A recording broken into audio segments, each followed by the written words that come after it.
Class 6 English grammar start होगी और जो पहला चैप्टर है उसका नाम है द सेंटेंस। बिना किसी वेस्टेज ऑफ टाइम के शुरू करते हैं चैप्टर नंबर 1 द सेंटेंस यानी वाक्य। ठीक है,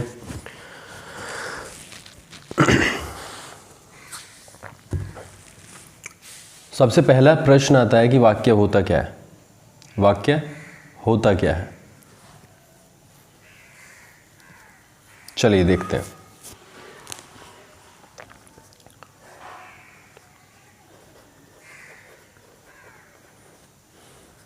A sentence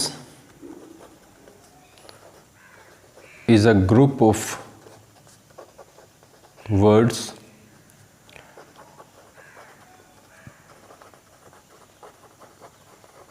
that expresses a complete meaning or sense. Group of words, शब्दों का ऐसा समूह जो पूरा मीनिंग एक्सप्रेस करता हो। शब्दों का ऐसा समूह जो पूरा मीनिंग एक्सप्लेन करता हो, एक्सप्रेस करता हो, उसे हम क्या बोलते हैं? सेंटेंस बोलते हैं। ठीक है, अब देखो कुछ सेंटेंसेस और या कुछ ग्रुप ऑफ वर्ड्स मैं नीचे लिख रहा हूं और उसमें हम जानने की कोशिश करते हैं। आप ही की किताब से लिया गया।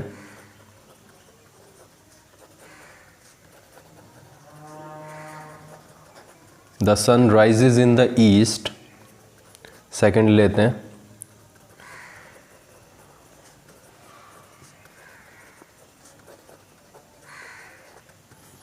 Where are you living, third. An old man with a black shirt,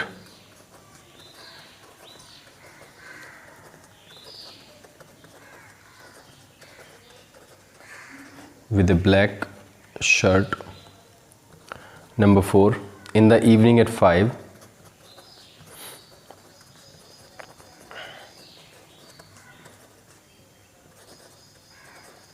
Or number 5, it's very cold today.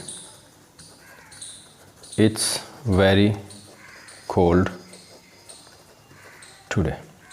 ठीक है, ये चीज़ें हम हालांकि बच्चों को पहले ही इन तरीके, जैसे 6th के बच्चे हो आप, तो इनको पहचानने में प्रॉब्लम आएगी। आई अंडरस्टैंड दैट, बट क्योंकि पहला ही चैप्टर है और I wanted to start with the first chapter, तो मैं स्टार्ट कर रहा हूँ। और यहाँ पर हम कुछ चीज़ें समझने की, जानने की कोशिश ज़रूर करेंगे। अब देखो पहला, the sun rises in the east. अब यहाँ पर मैंने सन भी छोड़ दिया। The sun, the sun rises in the east, इसका मतलब सीधा सा होता है, राइज का मतलब होता है उगना, इन द ईस्ट पूरब में, द सन सूर्य पूरब में उगता है। अगर मैं यहाँ पे लिखूँ तो कैसे लिखूँगा? सूर्य पूरब में उगता है। ठीक है, दूसरा, वेयर लिविंग, वेयर कहाँ, लिविंग रह रहे हो, सीधा आप कहाँ रह रहे हो, ये है आपका सेकंड। थर्ड है N old man with a black shirt. ठीक है, एक बूढ़ा आदमी, किसमें बेटा? विद अ ब्लैक शर्ट, यानी विद अ ब्लैक शर्ट, जिसने क्या? ब्लैक शर्ट पहनी हुई है, यानी ब्लैक शर्ट में, यानी एक ब्लैक शर्ट में एक बूढ़ा आदमी। इन द इवनिंग एट 5, शाम को 5 बजे। और लास्ट है इट्स वेरी कोल्ड टुडे, आज बहुत सर्दी है। ये आपके पास में 5 ग्रुप ऑफ वर्ड्स हैं। अब इसमें हमें पहचानना है कि कौन सा सेंटेंस है और कौन सा नहीं है। पहले सेंटेंस को जब हम पढ़ते हैं, सूर्य पूरब में उगता है, तो यहाँ से मुझे पूरी जानकारी मिल जाती है, कौन उगता है, कहाँ पे उगता है, और वो जो भी है वो क्या करता है, यानी उगने का काम करता है। दूसरा, आप कहाँ रह रहे हो, आपकी बात हो रही है, और स्थान के बारे में यहाँ पर पूरी जानकारी मिली है कि ये क्वेश्चन है, क्योंकि आप कहाँ रह रहे हो, सेंटेंस बनता है। लेकिन यहाँ पर अगर आप कंपैरिजन में आएंगे तब आपको कुछ समझ आएगा। एक बूढ़ा आदमी ब्लैक शर्ट में, यानी ब्लैक शर्ट उसने पहनी हुई है, एक बूढ़ा आदमी। अब इस तीसरे ग्रुप ऑफ वर्ड से ये पता नहीं चलता कि वो बूढ़ा आदमी कहाँ है, कैसे है, क्या कर रहा है, तो वो चीज़ इनकम्प्लीट है, इसका जो मीनिंग है वो इनकम्प्लीट है, इसका अर्थ इनकम्प्लीट है, और दैट इज़ वाई ये दोनों जो होंगे वो सेंटेंस होंगे, लेकिन ये सेंटेंस नहीं होगा। Similarly, in the evening at 5, in the evening at 5, शाम को 5 बजे, इन द इवनिंग एट 5, शाम को 5 बजे, क्या 5 बजे, और शाम में क्या, कुछ पता नहीं चल रहा, that's why this is not a sentence. ठीक है, बट यहाँ पर अगर आप 5वें सेंटेंस को देखते हो, इट्स वेरी कोल्ड टुडे, आज बहुत सर्दी है, तो यहाँ से पूरी बातें क्लियर है, तो ये भी एक सेंटेंस है, ये भी एक सेंटेंस है, और ये भी एक सेंटेंस है। आई होप इतनी चीज़ें क्लियर हो गई होंगी। ठीक है बेटा, now we are moving towards the next one, और नेक्स्ट को पढ़ने के लिए हमें थोड़ा सा आगे चलना होगा। देखिए, मैं कुछ चीज़ें आपको यहाँ पर बता रहा हूँ, वो आपके लिए बहुत ज़्यादा यूज़फुल होने वाली हैं, और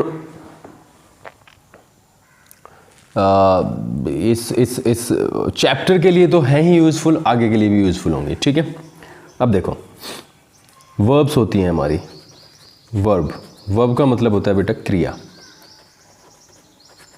ठीक है, आपके लिए यहाँ पर मैं 2 वर्ब लिख रहा हूँ, हेल्पिंग वर्ब, और यहाँ पे होती है मेन वर्ब, दूसरी हेल्पिंग वर्ब होती है और मेन वर्ब होती है। एक होता है सब्जेक्ट बेटा,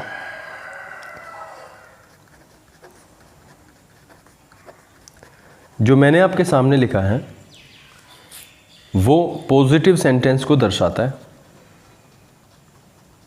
किसको? पॉजिटिव सेंटेंस को वो दर्शाता है, राइट? और पॉजिटिव को दर्शाता है, तो आपसे एक बात मैं क्लियर कर दूं, एक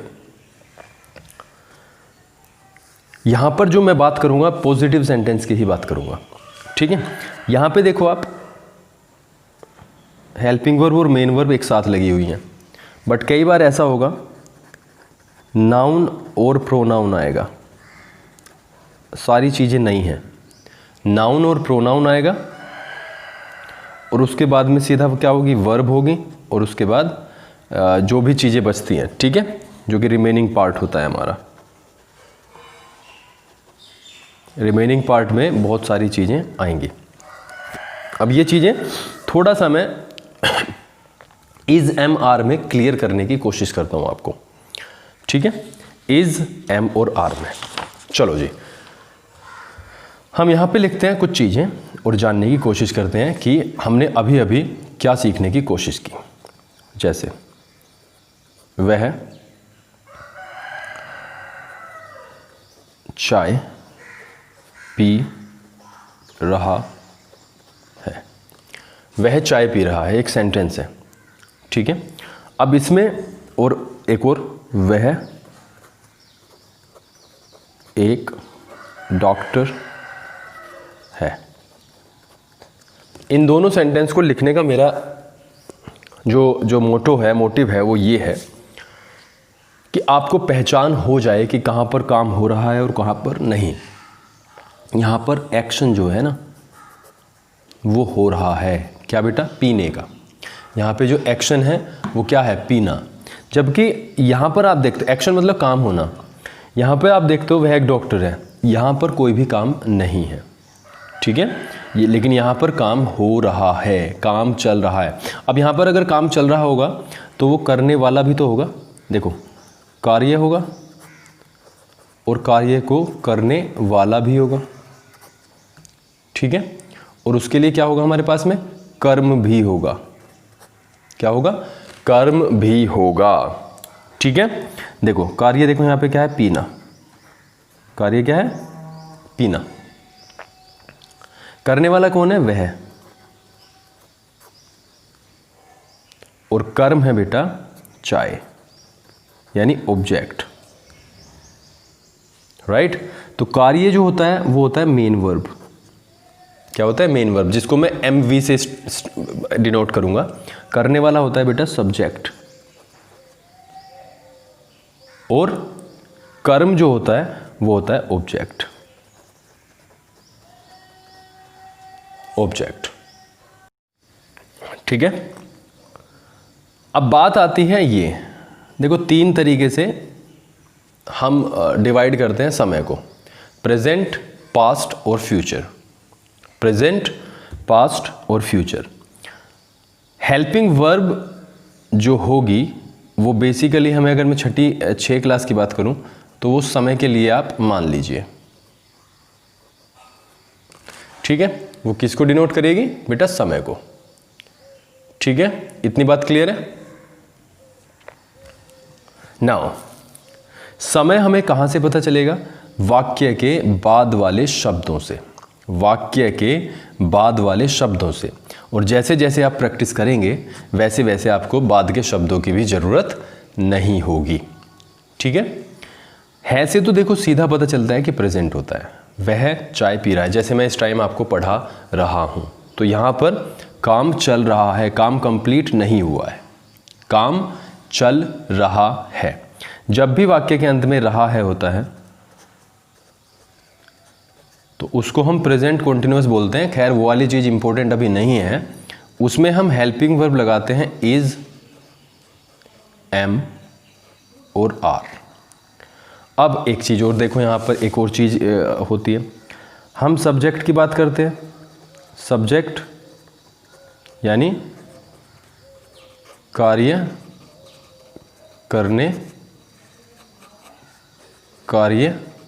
करने वाला या वाली। अब वो या तो एक हो सकती है, जिसको हम क्या बोलते हैं? एक वचन, यानी सिंगुलर। और वो एक से ज़्यादा भी हो सकता है, जिसे हम क्या बोलते हैं? बहुवचन, जिसे हम बोलते हैं प्लूरल। अगर एक वचन है और बहुवचन है तो कई बारी हेल्पिंग वर्ब अलग अलग लगती हैं। एक वचन में देखो बेटा क्या आ जाते हैं? देखो ही आ जाता है, ही का मतलब वह, लड़की के लिए शी। इट आ जाता है, और कोई भी नाम हो जाता है, जैसे राम।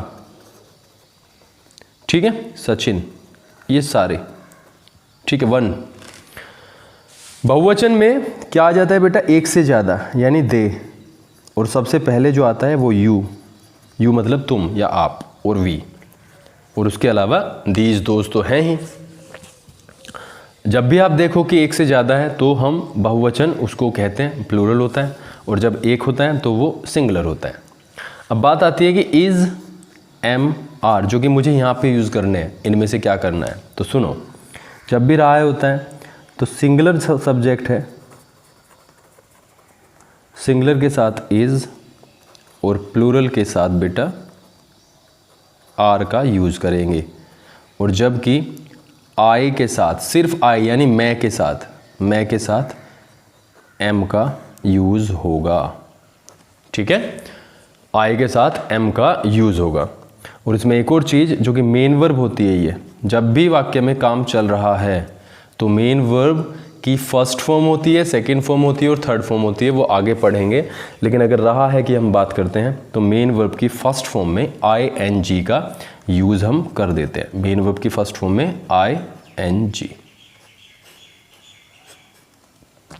ठीक है, अब यहां पे मैं बेसिकली इसी सेंटेंस की बात करता हूं। देखो सब्जेक्ट क्या है? ही। और यहां से हमें पता चल गया कि वो सिंगुलर है। सिंगुलर है तो बेटा क्या लगेगा? इज। सेकंड नंबर पे हेल्पिंग वर्ब आ गई।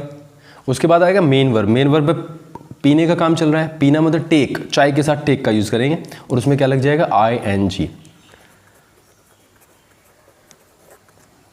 क्या पी रहा है? यानी ऑब्जेक्ट आएगा T. He is taking tea. Now, the second one, वह एक डॉक्टर है। वह एक डॉक्टर है। तो यहाँ पर कोई भी काम नहीं हुआ है तो सीधा बनेगा ही है के लिए इज एक, ही इज़ अ डॉक्टर, बिल्कुल सिंपल।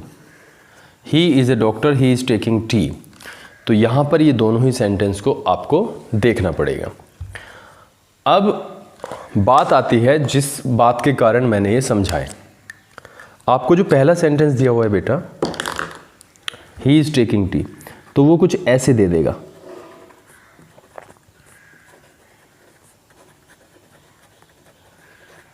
ऐसे ऐसे लिख दिया उसने, टी इज ही टेकिंग। अब इसको करना है बेटा रीअरेंज।